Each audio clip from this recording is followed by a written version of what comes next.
తిరుపతిలో deputy mayor ఉప ఎన్నిక జరిగితే ఏకంగా బస్సులో ఉన్న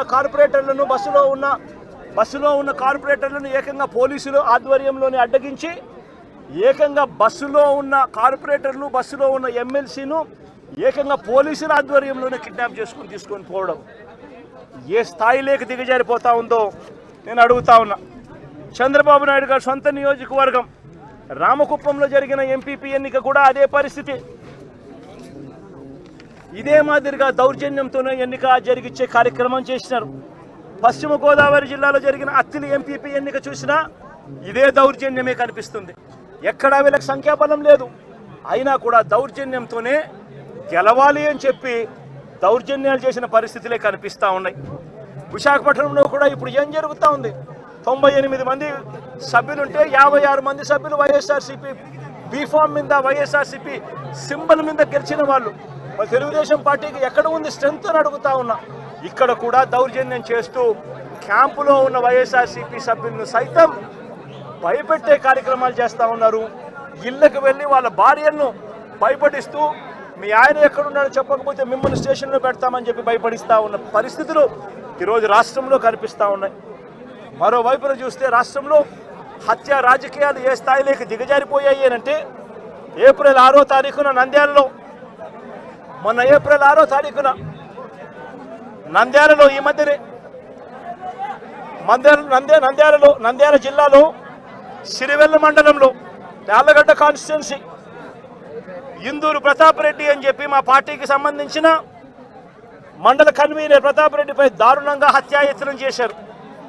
ఇదే చంద్రబాబు నాయుడు గారు ఇదే ఇందూరు ప్రతాప్ రెడ్డి అనే వ్యక్తి దేవాలయంలోకి వెళ్ళి పూజ చేస్తూ ఉండగా దాడులు చేయించాడు.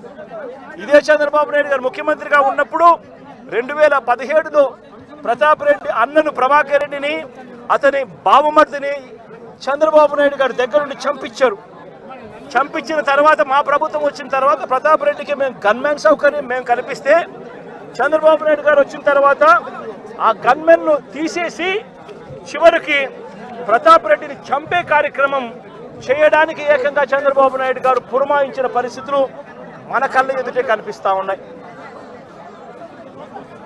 మరోవైపున గత ఏడాది ఆగస్టు 3వ తారీఖున నంద్యాల జిల్లా మహానందిలో శ్రీశైలం నియోజకవర్గంలో సీతారాంపురంలో పసుపులేటి పెద్ద సుబ్బరాయుడు అతి దారుణంగా చంపిన ఘటన కూడా చూసాం.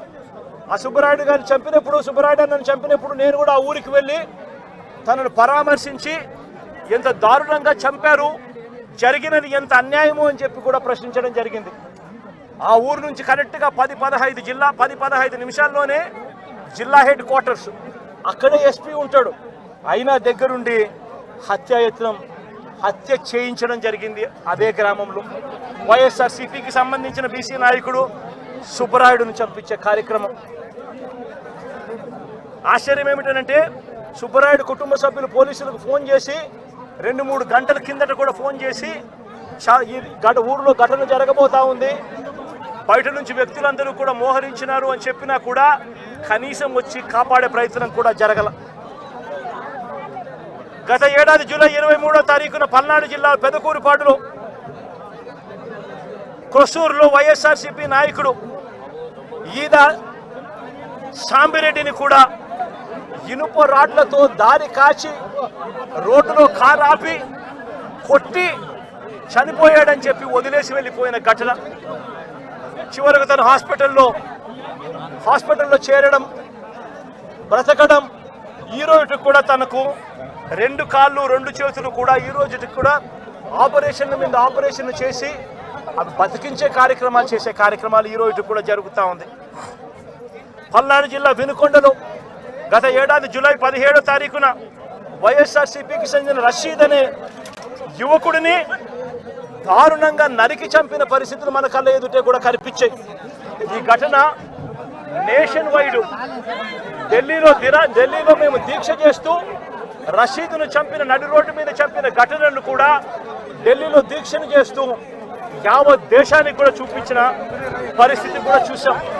చంద్రబాబు నాయుడు గారి పరిపాలనలో ఈరోజు ఏం చేస్తూ ఉన్నారు అనంటే దొంగ సాక్ష్యాలను వీళ్ళే క్రియేట్ చేస్తూ ఉన్నారు. వీళ్ళే దొంగ సాక్ష్యాలను క్రియేట్ చేసి వీళ్ళకు నచ్చని నాయకులందరినీ కూడా ఒక పద్ధతి ప్రకారము కేసుల్లో ఇరికించి జైళ్ళ పాలు చేసే కార్యక్రమము, చంపించే కార్యక్రమాలు దగ్గర నుండి చంద్రబాబు నాయుడు గారు చేస్తూ ఉన్నారు. మొన్ననే పోసాని కృష్ణమురళిని చూశాం. పోసాని కృష్ణమురళి అనే వ్యక్తి సినిమాలో దర్శకుడు.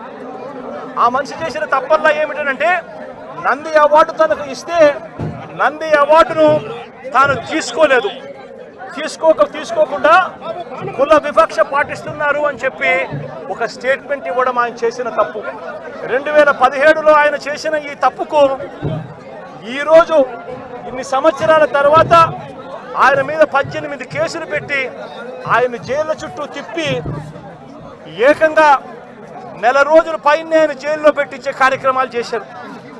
దళిత మాదిగ సామాజిక వర్గానికి సంబంధించిన మా లోక్సభ సభ్యుడు,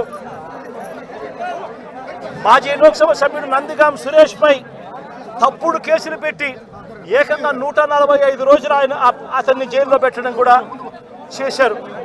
మాజీ ఎమ్మెల్యే పిల్లని రామకృష్ణారెడ్డి ఇతని మీద కూడా కుట్రపూరితంగా తప్పుడు కేసులు పెట్టి 55 రోజుల పాటు ఇతన్ని కూడా జైల్లో పెట్టించే కార్యక్రమాలు చేశారు.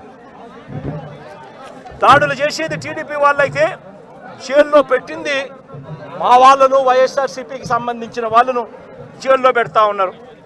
పోలీసులు క్రియాశీలక పాత్ర పోషిస్తూ ఉన్నారు. వల్లభనేని వంశీ తాను ఘటనా స్థలంలో లేడు అని చెప్పి ఏకంగా తెలుగుదేశం పార్టీ ఆఫీసు దాడి జరిగిన ఘటనలో తాను లేడు అని చెప్పి ఏకంగా కోర్టులోకి వచ్చి తెలుగుదేశం పార్టీకి సంబంధించిన వ్యక్తి, పనిచేస్తూ ఉన్న వ్యక్తి కోర్టు 18 సార్లు ఆయనకు వాయిదాలు పిలిస్తే 18వ తారీఖు రాని తప్పని పరిస్థితిలో పోలీసులే తనను ప్రవేశపెడితే కోర్టు ముందర తానే వంశీ అనేవాడు అక్కడ లేడు అని చెప్పిన తర్వాత కూడా వంశీని అదే కేసులో ఇరికిచ్చి అదే కేసులో వంశీని ఇబ్బంది పెడుతూ ఇప్పటికి 50 రోజుల నుంచి వంశీని కూడా జైల్లో పెట్టించే కార్యక్రమాలు చేశారు. ఇలా రాష్ట్రం మొత్తం మీద రెడ్ బుక్ పరిపాలన సాగిస్తూ ఉన్నారు. ఇదే చంద్రబాబు నాయుడు గారిని అడుగుతాను, అయ్యా చంద్రబాబు, ప్రజల్లో ఏదైనా కూడా మంచి పేరు తెచ్చుకొని రాజకీయాలు చేయడం నేర్చుకోండి. మీరు సూపర్ 6 ఎందుకు అమలు చేయడం లేదు అని చెప్పి ఈరోజు ప్రజలు గట్టిగా నిలదీస్తూ ఉన్నారు. సూపర్ 7 హామీలను ఎందుకు అమలు చేయడం లేదు అని ప్రజలు మిమ్మల్ని గట్టిగా ప్రశ్నిస్తూ ఉన్నారు. ఇలాంటి ప్రశ్నించే సమయంలో ప్రజల గొంతు వినపడకూడదు అని చెప్పి రాష్ట్ర వ్యాప్తంగా రెడ్ బుక్ పాలన మీరు సాగిస్తూ వైఎస్ఆర్సీపీకి సంబంధించిన వాళ్ళు లేదా మీ సూపర్ 6ను, మీ సూపర్ 7ను ఎందుకు అమలు చేయడం లేదు అని చెప్పి అడుగుతా ఉన్న ప్రజలను మీరు దయా దాక్షిణ్యం లేకుండా ఈ రకంగా ప్రతి చోట కూడా పోలీసులను ఉపయోగించుకుంటూ ఎమ్మెల్యేలందరినీ కూడా హింసను ప్రోత్సహించండి అని చెప్పి వాళ్ళందరినీ కూడా ఉసకొలుపుతూ రాష్ట్ర వ్యాప్తంగా కూడా మీరు చేస్తూ ఉన్న ఈ దౌర్జన్య కాండ త్వరలోనే ప్రజలు చూస్తూ ఉన్నారు, దేవుడు చూస్తూ ఉన్నాడు.